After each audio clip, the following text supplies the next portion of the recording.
Welcome everybody. You're listening to 6 a.m. Comics, and you're reviewing my 9-year-old's comics. Apologies for the faceless format today, but I felt like being on camera didn't make a whole lot of sense considering we're reviewing a digital comic this week. Yes sir, we are finally going to tackle Nolan's first foray into the glorious world of digital content creation. And who better to tackle this uncharted territory with than the one, the only, Super Nolan. So join me as we feast our screen-addicted eyeballs upon Super Nolan and the Wannabe. Beginning with the overall presentation, there's obviously some major deviation from the standard worldwide floppies we're used to reviewing on this channel. In the absence of paper and pencils, Nolan chose to work within the confines of an iPad application named Comic Draw by Plask. That seems legit.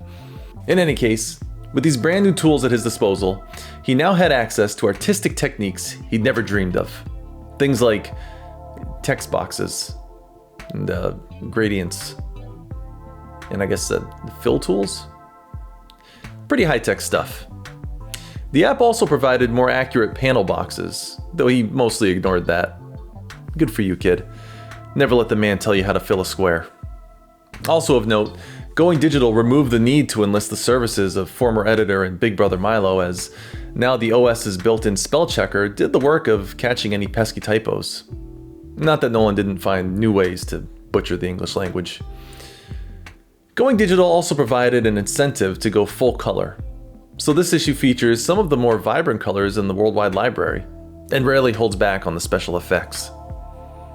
Going back to the cover, we're given a preview of what's to come, with the Wannabe holding our title hero captive, with a caption above implying that he might actually make a successful attempt at villainy. I'd also like to point out that, true to the Wannabe's character, when I asked all of you last week who your favorite worldwide villain is, nobody gave our boy here a mention. Keep at it, little guy, you'll get your day. Somebody even picked that random watery fire guy from those old ripped up Human Spider comics. How embarrassing for the Wannabe. Anyway, let's have a read. We begin with two shadowy figures brawling in the dark. As we get a close-up, we see that it's none other than Super Nolan taking down a local burglar. You know, if there's... Yeah, I'm just gonna use Christian Bale's Batman voice for this. What? You know, if there's one thing I hate, it's burglars. A final punch to the face, and our criminal goes flying backwards and lands face down, rather violently, and is pronounced KO. Good night, you little dummy. Think twice before you burglar a bank next time. If there is a next time. From off panel, we hear a voice congratulate Super Nolan on his victory. Bravo. What? Bravo indeed. Dang, Wannabe got jacked. Also, see that? See what happens when you don't use a text tool? Typos. Who the heck are you? Dark dude. Always with the sick burns. Clearly not in the mood for chit-chat, Wannabe slams his absurdly shredded fist into Super Nolan's face with a kapow! Thanks to those slick digital colors, we see in gory detail that Super Nolan is hurt badly from the assault. Bleeding, idiot. Harsh. Rub some dirt on it. Maybe you can scrape some off the sides of the rope constricting your neck. Irk. We zoom out to view the silhouettes of Wannabe strangling Super Nolan with a rope. How do you like them apples? It goes dark, signifying that Super Nolan has gone unconscious. In the darkness, somebody ponders. Where's the lamp? Found it. A desk lamp turns on, illuminating the dark room. The light shines directly onto the unmasked face of Super Nolan, who awakens tied to a large pole. Hot newsflash. I hate you and point your stupid lamp away from me. Also, release me! Super Nolan begins moving his legs, which have foolishly been left unrestrained, and kicks Wannabe in the gut. Pow! Mysteriously, Super Nolan becomes untied and rips the pole out of the ground with his super strength. He winds up and swings the pole around like a baseball bat, slapping or slicing Wannabe, sending him flying backwards. How does this feel, moron?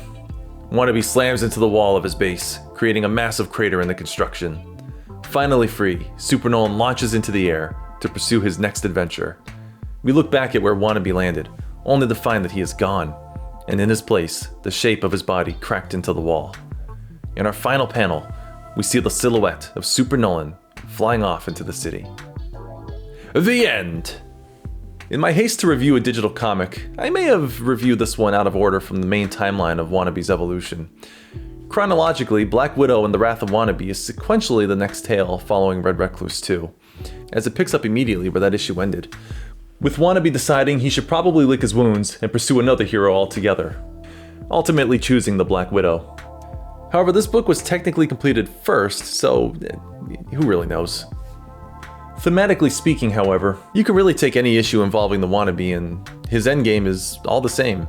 Wannabe is a villain with no clear goals outside of simply becoming a great villain. He essentially comes across as a character belonging to the Despicable Me franchise. Huh. You know, were his plan to just kill Super Nolan? He might have succeeded, given that he knocked our beloved hero unconscious long enough to bring him to an evil lair and tie him up. For all his ambition, he lacks the focus and vision necessary to run with the big dogs. Probably why he wasn't invited to Mulder's army of bad guys in World Wide War.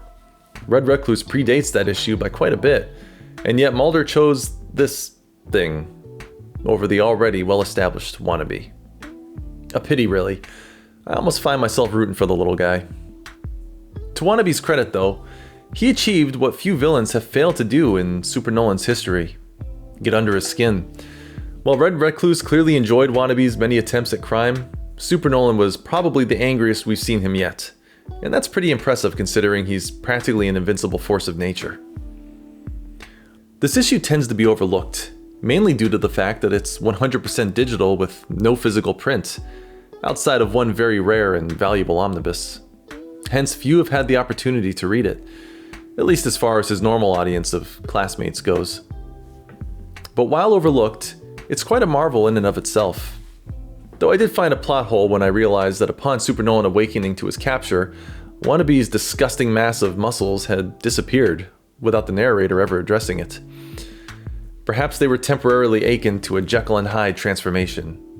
Or maybe they were some kind of biotech prosthetic, and Super Nolan merely caught Wannabe off guard before he could reattach them. Whatever the reason, I'd like to think a plot hole like this could easily be filled in with a line or two in a later issue. Who knows, maybe we'll find some answers in Black Widow and the Wrath of Wannabe. Probably not, though. Anyway, I'm giving this one a solid digital rating of 3.3 megabytes, because that's how large the PDF is. Sub it, like it, share it, bye!